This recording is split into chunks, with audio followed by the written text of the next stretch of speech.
नमस्कार, मास्टर रेसिपीजमध्ये सगळ्यांचं मनापासून स्वागत. आणि नाश्त्यासाठी न्याहारीसाठी एक नेहमी आपण ढोकळे किंवा इडली वगैरे करत असतो, पण परंपरेत जर गेलात म्हणजे जुन्या काळचे जे पदार्थ होते त्याच्यामध्ये गेलात तर अप्रतिम असे वेगवेगळे पदार्थ होते की जे तळलेले नाही आहे, वाफवलेले आहे. वाफवण्याची पद्धत वेगळी आहे. असाच एक पदार्थ आहे डिकलं किंवा डिकले.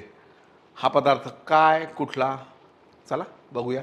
हा यामध्ये आपण रवा वापरतो आहे, साधारण 1 वाटी रवा आणि दही.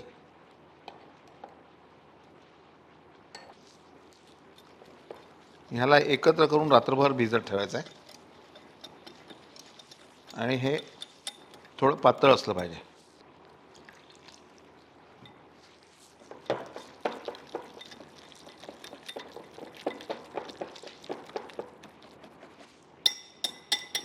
याला आपण आता रात्रभर उबदार जागेमध्ये फर्मेंट व्हायला ठेवू. मी याला ओव्हनमध्ये ठेवतो आहे आणि बंद ओव्हनमध्ये ठेवतो, एवढं लक्षात ठेवा, नाही तर तुम्ही ओव्हन सुरू कराल, कारण ओव्हनमध्ये उबदार जागा असते. आता रात्रभर याला फर्मेंट केल्यानंतर दुसऱ्या दिवशी सकाळी आपल्याला बनवायचं आहे. रात्रभर वाट पाहावी लागेल, पाहूया. पण त्याआधी मी सांगतो की हा पदार्थ आहे खानदेश या भागातला असावा, जळगाव, धुळे, शहादा, कारण त्याची जी सांगण्याची पद्धत होती त्या बाईंची ती तिकडली होती. याबद्दल कोणाला अजून इनपुट्स द्यायचे असतील तर तुम्ही नक्की देऊ शकता.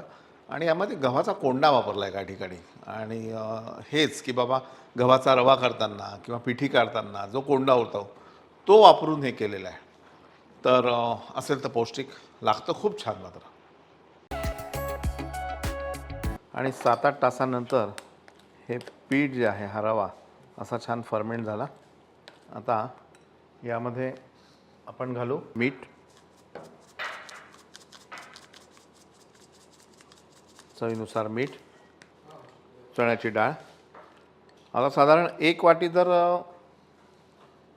रवा असेल तर एक अर्धी वाटी आपण यामध्ये चण्याची डाळ घालू. त्यानंतर हे घट्ट होण्यासाठी ज्वारीचं पीठ, 1 चमचा तेल,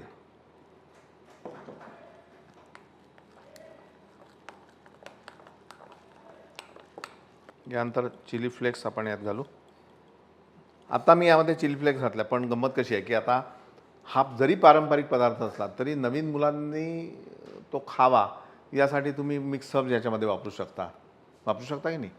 किंवा हे सर्व करताना वरून थोडंसं बटर, चीज असं काही घातलं, अप्रतिम लागेल. याला पिंपळाच्या पानावर बनवतात आणि याचं डिकले नाव कसं पडलं असेल हा सतत माझ्या मनात प्रश्न होता. आणि मी विचार करून आमच्या इथे डिकवून टाक म्हणजे चिटकवून टाक असा एक शब्द आहे डिकणं, तर कदाचित तो शब्द इथे लागू झाला असेल असं मला वाटतं. हाच असेल असं माहीत नाही, मी जस्ट एक आयडिया शेअर केली. आता पिंपळाच्या पानामध्ये अनेक गुण आहेत. जसं त्याचा रस करून जर प्यायला मध घालून तर तो आपल्या शरीराला फायदेशीर असतो. तुम्ही जर गुगलला गेलात तर बरेच त्याचे गुणधर्म तुम्हाला दिसतील. थोडा तेलाचा हात घ्यायचा आणि नंतर हा गोळा असा ठेवून जेवढा पातळ करता येईल तेवढा पसरवायचा.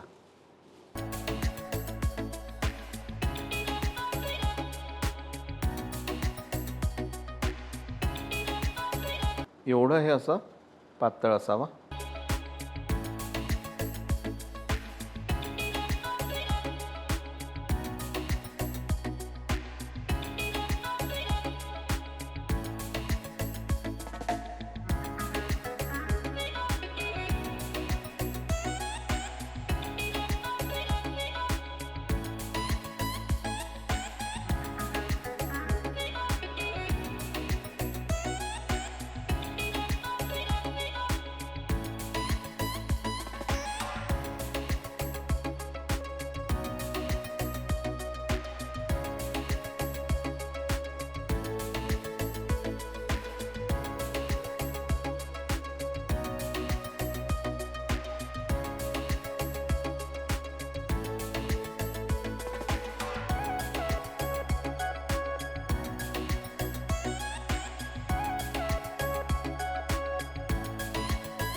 आणि अशा पद्धतीने आपलं डिकलं किंवा आपले डिकले तयार झाले.